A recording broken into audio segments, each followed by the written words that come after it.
Hey everybody, birds are singing, everything's cute. I am, well, as you know, my name is Tinkerella, but I go by Tinkerella's Treasure Trunk because I do a lot of other things here on my YouTube channel, just to give you something about me. This, however, is not going to be about any of those things. This is going to be a CD music review.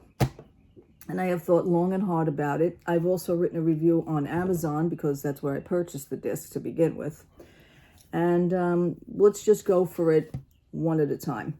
So I am now going to review, as best I can, of the new Rick Springfield Working Class Dog 40th Anniversary Special Live Edition. And this is how it goes. Okay. I like how they used a newer picture as opposed to the original album cover, which it did. Basically, it is looking the original album cover, like the way it does, except they had a younger picture of Rick. Okay, I am glad that they used the same concept of the album, which would totally be understandable.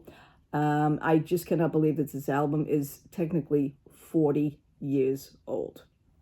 I have a little story about that as well, but let's look at the back of the album cover.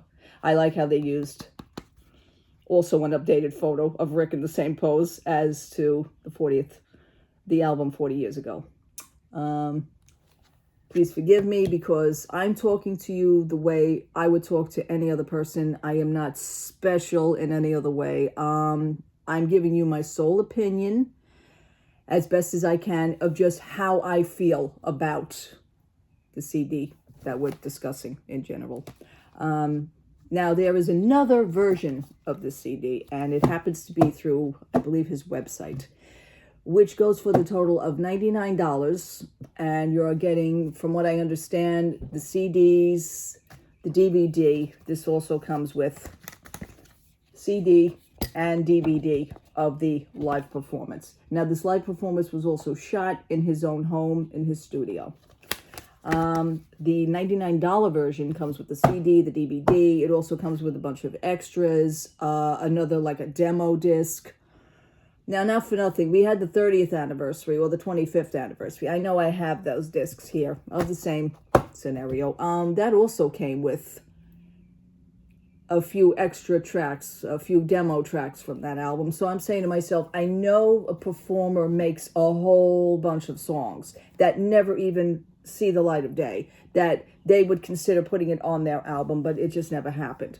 So I'm thinking that, you know, each performer has a load of songs. So I guess it would make sense to put some more demos on an album. But that's the $99 version. You're also getting, for the $99 version, I think you're getting a signed picture, guitar picks. And years ago, that was all fun and games, okay? It seems that performers now, and I wish performers really wouldn't do it, it seems that performers feel that they have to throw in all the extra stuff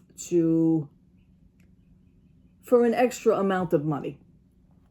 Me, I am totally different than this. I cannot bear to actually get caught up and because I don't sugarcoat anything, and I'm just saying that to you, that because I don't feel like I want to get suckered into buying a whole bunch of foolishness and nonsense, little picks and a little, you know, the extra tracks are okay. I think he could have made it into a box set so that everybody can enjoy it, not just purchase something through the fan club. That's another thing, or through his website. That's another thing.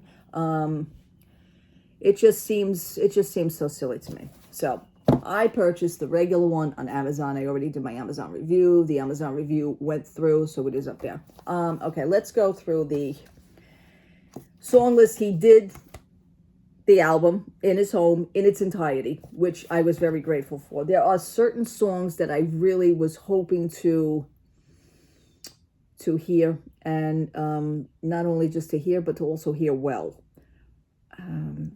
Being that I'm giving my honest opinion, those songs were not, so to me, they weren't done well. Let's go with side A. I love how they kept the album, you know, everything's the same as the original album cover, side A. Love Is All Right Tonight. Great tune years ago. Was it a good tune here? Yes, it's good. I would rate it a good. I wouldn't have rated a fantastic. I wouldn't rate it, my God, he did it to a T, man, to a T. You know, the voice sounds the same, and you're not going to get that, okay? The man is going to be 73 years old. God bless him. Still performing. I mean, Mick Jagger's going to be what? 70 what in his Rolling Stones. Right now he's been, not to get thrown off the track, he's just been diagnosed with COVID, Mick Jagger. So I hope all is well with him. Speedy recovery. But these men are in their 70s now. They're still going strong. I wouldn't say that they're still going strong. Again, my honest opinion, I would just say that they're just going. They're not even going strong. Okay, they're just pushing themselves every day to get up and just keep doing their job. Some people do that. Some people don't have the means to want to retire. I get that. I totally get that. Let's go back to this. Love Is All Right Tonight. I would rate that a good. Jesse's Girl. Okay, here we go. I have been pressed on this numerous times. Jesse's Girl. I'm just going to tell you, it was great back in 1981. He won the Grammy. I watched the awards show. I was home sick with a stomach virus that week from school. Grammys came on. You know, seen him on General Hospital. That's where we all seen him from. However, I do go years back with him to his actual, really actual first album, which is Beginnings. If you want to be a hardcore fan, I suggest you go back to those years. Go back to that album, because I think that's one of the albums that have it deserved a lot more. You know, if you really want to go deep as a fan. Okay. Jesse's Girl. I'm going to be here to tell you right now, it was never one of my favorites.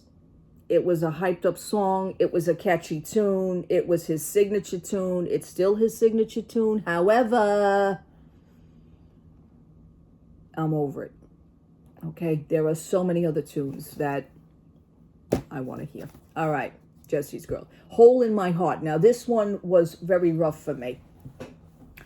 I sat, when I first purchased this, I got it from Amazon. I wanted to be left alone. I'm laying in bed. I have my headphones, my CD player on. Yes, I still have my CD player.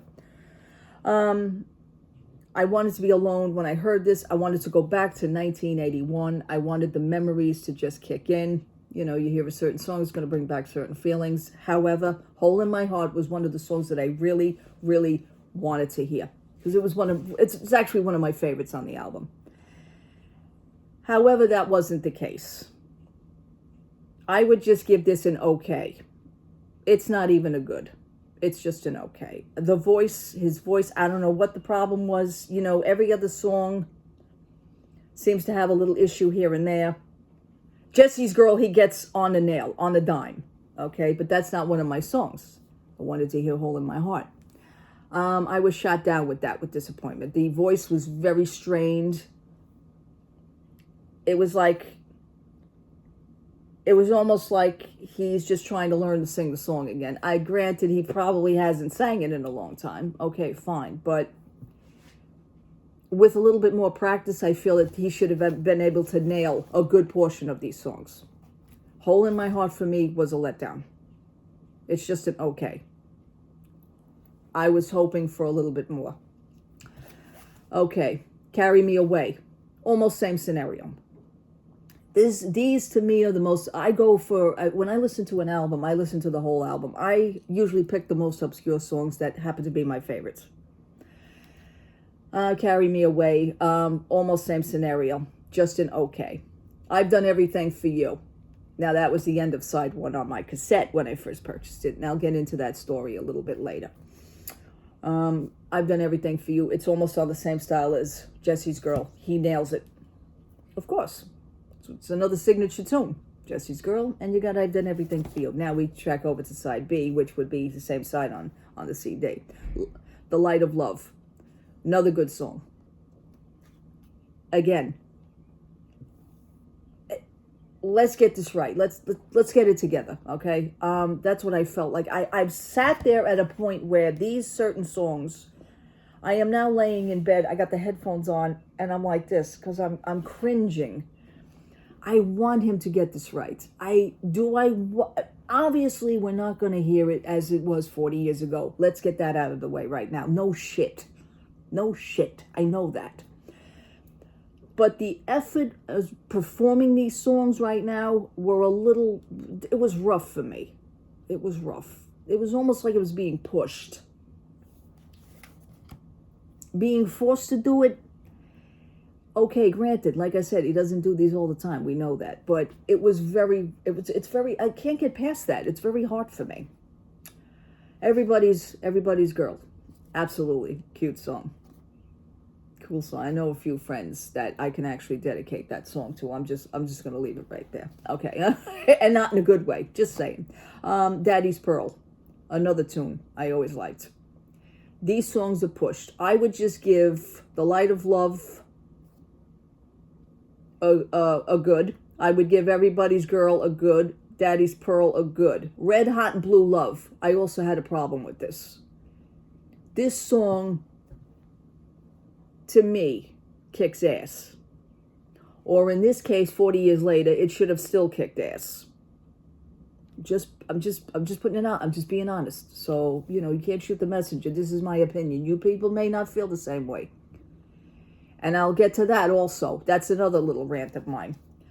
Red Hot and Blue Love. I feel that the musicians that he had at this time for the 40th, in his living room, because this is where I heard it was done, in his living room.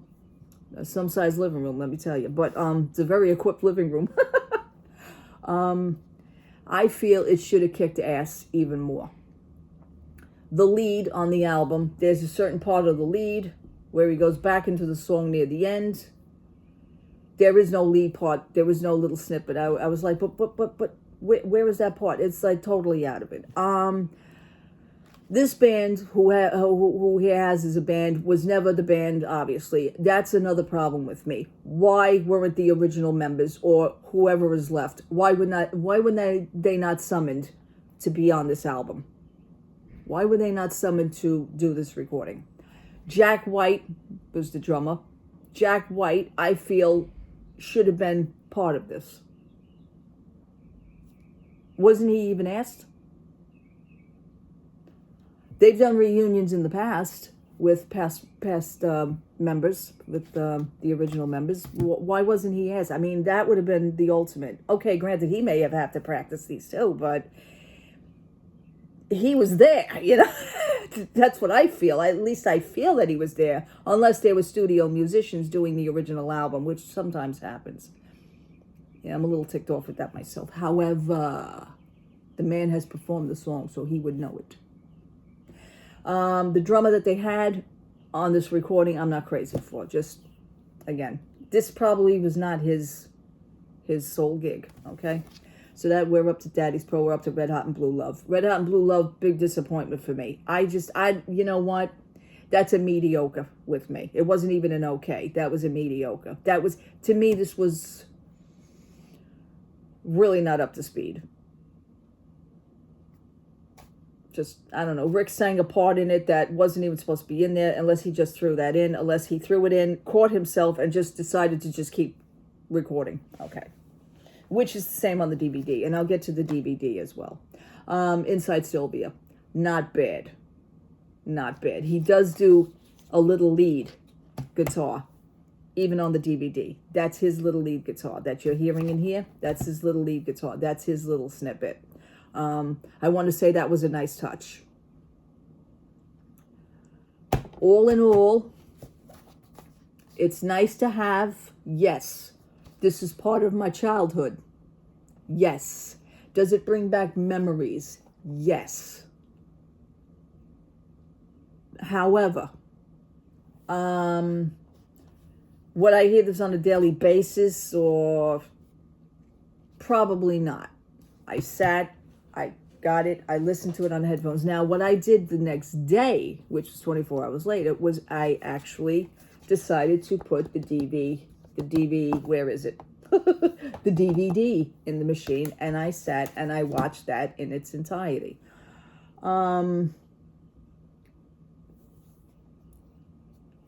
Yeah, you're getting that's the same exact recording as the actual CD. So there is nothing different. I know sometimes that people will actually record a DVD that's different than the album, or some of the songs that are cut would be different than it. But like I said, you're doing this in its entirety. He also added little surprises.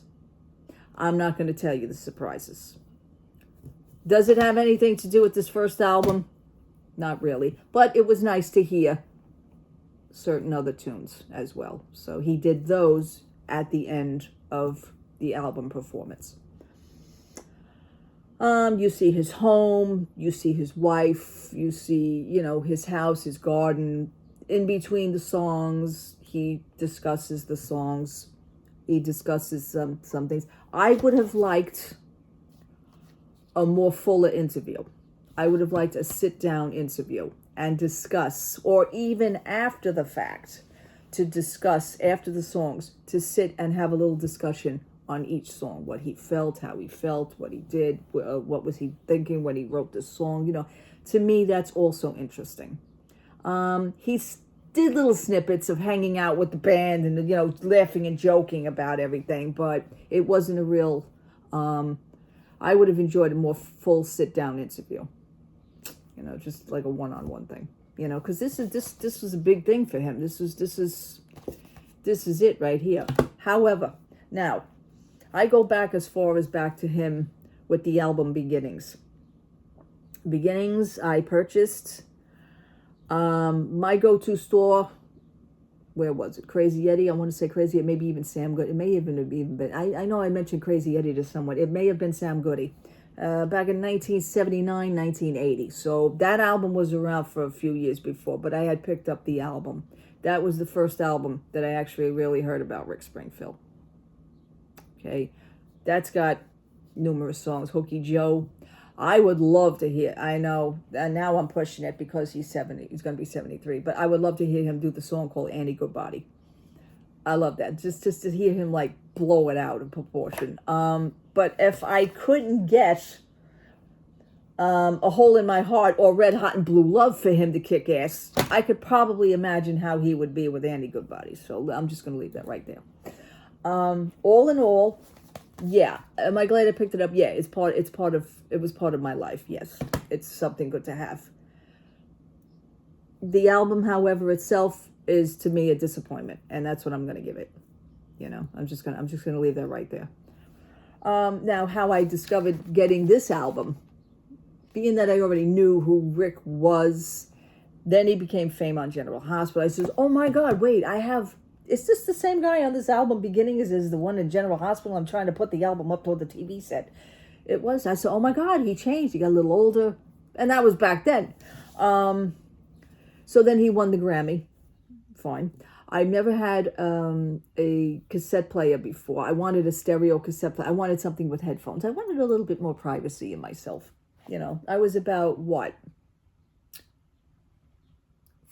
14, 15?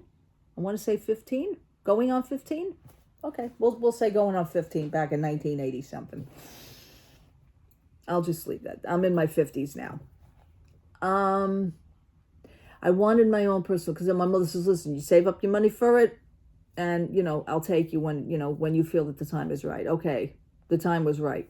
We went to a store called Crazy Eddie, and I purchased my cassette player, headphones. I thought I was the shit. Let's put it that way. Everybody, I couldn't afford an actual Sony Walkman, so you work with what you have. And I wasn't a child who had to have this and had to have that and my mommy and my daddy bought me things. It wasn't like that, okay? They did. I was treated very well. However, if I really wanted something, you got to do what you got to do for it. So I did. I saved up $50. I was very proud of myself. And my mommy says, okay, we'll pick a day and we go to the store. All right, fine. I think it was a Friday night. We walked down to Crazy Eddie because I lived in the Manhattan area that, load of stores, Midtown Manhattan. So we went, I picked out, and I will never forget the model number, a Besser, Besser, Besser MX3 stereo cassette player with headphones. Okay. I worked my way up to having a radio attached with it as the years went on, because I've had a lot of musical equipment in my life. So I went to do that. And in the wall of Crazy Eddie, the woman is now writing up the receipt, and I picked out, and I'm all excited. And I think it was like 48 and change, something like that, with the tax or whatever. It was like 48 and change. I mean, I was like, what do you mean I got no change left? But, to me, it was all worth it. I used to buy teen magazines back then. So what do you mean I don't have enough money for my teen? 16 magazine is coming out soon. I don't have the money for it. But anyway, behind the counter, behind the wall, was the wall of cassettes. And I says, oh, wait a minute. I don't have a cassette. I need something to play it on. I only have $1 something change. Now I'm, presenting my case in front of my mother. What do I do now? My mother goes, oh yeah, you know what? She says, I'm going to treat you. That's my treat for you. She says, you don't have one of those things. You need one of those things. That's what she's called. You ain't got one of those things. Okay. All right. Where do you go? I said, they're right here on the wall. Okay. You pick something. She says. I picked Working Class Dog. That was my first cassette. Actual purchase first cassette. So that was a big deal. So took that home, played the shit out of it. Of course, Jesse's Girl, yeah. But like I said, years ago on, I'm over it now. Yeah, but my husband is actually a musician also. He's a guitar player. So my husband says, why? He says, I get you. He says, but why do you have to sit and pick at a song and analyze? He says, it's like you're analyzing. It's like, yes, I do. I take the song apart. And I go for the drums or the guitar, or if I got headphones, which is the best way to hear a song to me because it's enclosed. It's like you're in the studio with the band. I will hear certain things that probably if you played it out loud on a stereo, you probably wouldn't catch it at just the right moment. So I catch the bass, the guitar. I've always done this. So to sit home, back in my room with my headphones and just hear the songs, was great. It was a great time in my life. Absolutely. It still is. Again, to own this is okay. It's good to own it. And I'm just going to leave that right there. So that was it for my review. But the memories will always be there with me. Like I said, the first album, Beginnings. If you don't have it, backtrack, go back to that. He was a more somber, much younger, more acoustic playing person. So if you want to do that, that's really cool. And then all the other albums. Now after this, I'm wondering in my head that is he going to come out with Success Hasn't Spoiled Me Yet, the anniversary? Because that to me would be interesting also. So we all have our memories. But going back to when I was a kid, I was sitting here the other night also listening to the CD, thinking to myself, this album is 40 years old, but also the fact and the memory of me as a kid is also 40 years old. It's like, I could get deep, really. So I was like deep with myself and my thoughts. And God bless my mom in heaven. My parents are no longer here. So I would have loved to have seen my mother's reaction, with that. Guess what's back out? She would have gone, oh, Jesus. It would be like one of those things. So reliving our childhood much? Probably. Now let's talk for the fans. I belong to a few social media pages. Rick Springfield fans, as well as any other fans. It's like he's God. Or should I say, every musician is God. Every musician is perfect. Every musician can't do anything wrong. I posted I didn't post a review because I wouldn't do it for spoilers for many people that don't have it. And that's another thing. Everybody's running out buying it. But the ones that I asked, I said, oh, did you pick up the album yet? Being that you're a homicidal fan. Oh, no, I didn't get it yet. So what are you BSing for? Most of them did order, or they claim they ordered the $99 special. That's up to you. You want to waste $99, go right ahead. It's the music for me that would be more important than anything. Not the little silly little foolishness, as I stated before. So just getting to that. But People are showing their true things. Oh my God, I got the album. It's fantastic. It's what I went, whoa, whoa, whoa, whoa, whoa. See, now I got to watch what I say on most of the boards, because you could start World War III on those. Because if you say something's blue, they're going to swear it's red, and they're going to swear it, and they're going to win. That's it. It's red. It's over. But there was blue in there. But anyway, that's how fans are. They think a one-way. They live on a one-way highway, as I like to put it. There is a one-way highway, and it's only going straight, and you can't go back, and you can't turn around and go back, and there's no side swiping. There's no turning off to the corner. So they think one way. Oh my God, he's fantastic. Oh my God, I loved it. It was are we really listening to the same thing here? Because, and that's what my husband means about you pick apart the song. He says, not everybody does that. He said, they just listen to the song and they think it's great. Well, I find flaws in things. So that's me. That is my review. What do you guys think? Did anybody pick it up for real? Okay. What is your review for real? You know, let it loose. Let the pigeons loose, you know. You know, one of those things. So that is my review for Rick Springfield. Am I a fan? Yeah, I'm a fan. Yeah, but I am not one of those fanatic fans. I met the man once. I did, at a CD signing.